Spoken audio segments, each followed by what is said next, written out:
हरे कृष्णा। मेरा आज का विषय है संतानों के ऊपर आधारित है, क्योंकि आज का जो दौर चल रहा है उसमें सबसे मुश्किल काम है संतान की परवरिश। कि संतान की परवरिश कैसे की जाए। आज से 50-60 साल पहले हम अपने माता पिता से सुनते थे कि घर में कोई बड़ा बुजुर्ग होता था तो वो जो भी घर में आदेश देता था वो सबके लिए मान्य होता था। यानी कि जो भी घर में इंस्ट्रक्शन, थ्योरी का युग था उस टाइम, जो भी घर में इंस्ट्रक्शन दी जाती थी वो सबको ही मान्य होती थी, ना का तो सवाल ही नहीं था। और उस समय संतानें योग्य भी बनती थी। ऐसा नहीं है कि वो बात मानते थे, बुजुर्गों के पैरों पे चलते थे और वो सक्सेस नहीं हुए लाइफ में। सक्सेस हुए, बहुत अच्छे हुए। अब जब दूसरा दौर आया उसके बाद, तो वो दौर कौन सा था? डिस्कशन का। घर में माता पिता बच्चों के साथ किसी काम के लिए डिस्कशन करते हैं तो कई बार बच्चों को वो समझ नहीं आता था भी ये क्या बोल रहे हैं। तो ये चाहे उनको वो बात नहीं भी समझ आती थी तो कह देते थे कि हमारी समझ से बाहर है, लेकिन जो आप कह रहे हो ठीक है, मानते थे। यानी कि दूसरे दौर में भी मानी जाती थी जो माँ बाप द्वारा बच्चों को बोला जाता था। उसके बाद तीसरा दौर आया जो कि डिबेट बेस था। घर में जो बोला जाता है माँ बाप के द्वारा, तो बच्चों ने आगे से बोलना है, ऐसा नहीं, ऐसा ये काम ऐसा है तो ऐसे नहीं, वैसा है तो वैसे क्यों नहीं। तो उसमें फॉर एग्जांपल बता बोल देती हूँ आपको कि हम कहीं जा रहे हैं तो कोई संत मिल गए हैं तो बच्चों को बोल दिया, बच्चे प्रणाम कर दो, संत भगवान का रूप होते हैं। तो आगे से जवाब कि आप तो कहते हैं कि भगवान सब जगह होते हैं, क्या भगवान प्रणाम करने से आशीर्वाद देंगे? तो यानी कि बहस आधारित दौर आया, तीसरा दौर जो आया। तो उसमें क्या हुआ, कला क्लेश बढ़ा ज़्यादा। जो घर में बोला गया वो माना नहीं गया बच्चों के द्वारा। जो अब चौथा दौर जो चल रहा है अब, वो कौन सा हो गया?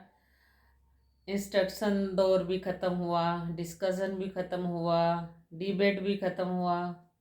अब जो चौथा दौर चल रहा है वो कौन सा दौर आ गया? मोबाइल का, डीने का। यानी कि आप जिस तरह मर्जी अपने घरों में बच्चों को संस्कार देते हैं, हर पेरेंट्स अच्छे संस्कार देने की कोशिश करता है, अपने बच्चों को अच्छी परवरिश करता है। बहुत कंपटीशन है बच्चों के बारे में और माँ बाप भी बहुत जागरूक है इसके प्रति। पहले बच्चे, एक घर में 6-6 7-7 बच्चे होते थे, तब भी अच्छी परवरिश थी, अच्छा खाना था, अच्छे संस्कार थे। लेकिन अब बच्चे 1-1 2-2 हैं, ले परवरिश भी वैसी है, अच्छी है, लेकिन जो बाहर का माहौल है वो बहुत ही खतरनाक है। उससे आप अपने बच्चों को कैसे बचाओगे, ये बड़ा सोचने का विषय है। जो आज के युग में मोबाइल के प्रति, पहले हम कहते थे कि बच्चे बड़े होते थे तो बाप की छाती चौड़ी हो जाती थी कि मेरा बच्चा बड़ा हो गया है, माँ के चेहरे पे भी मुस्कुराहट आती थी कि बच्चा बड़ा हो गया है, जवान हो गया है।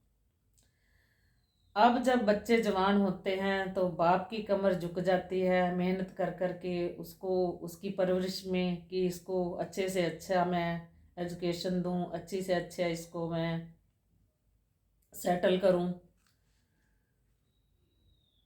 तो उसके प्रति जब माँ बाप के आगे ये सब प्रॉब्लम आती है, तो उसके प्रति जब ये प्रॉब्लम चल रही है, तो माँ बाप के लिए बहुत ये चिंता का विषय हो जाता है कि जब हम अपने बच्चों को अच्छे संस्कार दे रहे हैं, अच्छी परवरिश दे रहे हैं, लेकिन जब ये बड़े हो गए, बाहर जाएंगे, तो पता नहीं ये किस माहौल में इनको कैसा वातावरण मिलेगा। ये बहुत ही ज़्यादा चिंता का विषय है। आजकल जैसे मैंने देखा कि मंदिरों के आगे लगा ही होता है कि मंदिरों में छोटे कपड़े डाल के आना मना है, लेकिन उसके बावजूद भी मैं देखती हूँ उसका कोई खास असर नहीं है। तो जो बाहर की संस्कृति है वो हमारे बच्चे आगे ज़्यादा अपना रहे हैं, जो बाहर वाले हैं वो अपने भारत की संस्कृति को अपना रहे हैं। तो ये बहुत ही आज का जो विषय है, चिंता का विषय है। मोबाइल जो हमारे लाइफ में रोल अदा कर रहा है, उसके अच्छे परिणाम भी हैं और दुष्परिणाम भी बहुत ज़्यादा है। इसको हमने कैसे यूज करना है, कैसे हमने इसको बच्चों से दूर रखना है, ये भी एक चिंता का विषय बन गया।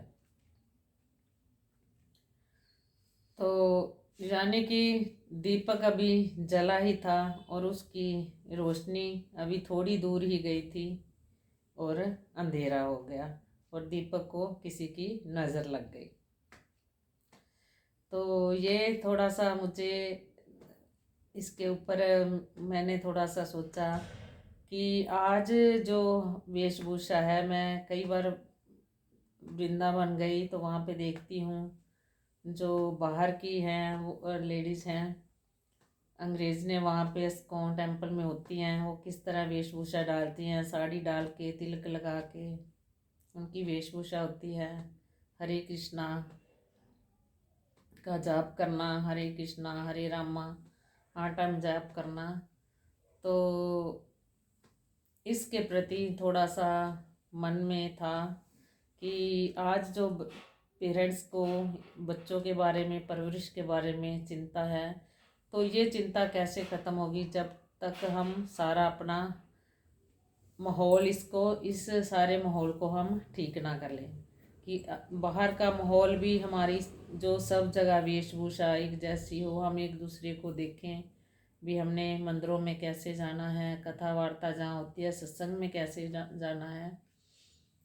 तो अपने बच्चों को भी सिखाना है कि हमने जो अपनी भारत की संस्कृति को छोड़ के विदेश की संस्कृति को नहीं अपनाना, जो कि हमारे लिए बहुत खतरनाक साबित आने वाले समय में हमारे लिए बहुत ही चिंता का विषय होगी। हरे कृष्णा।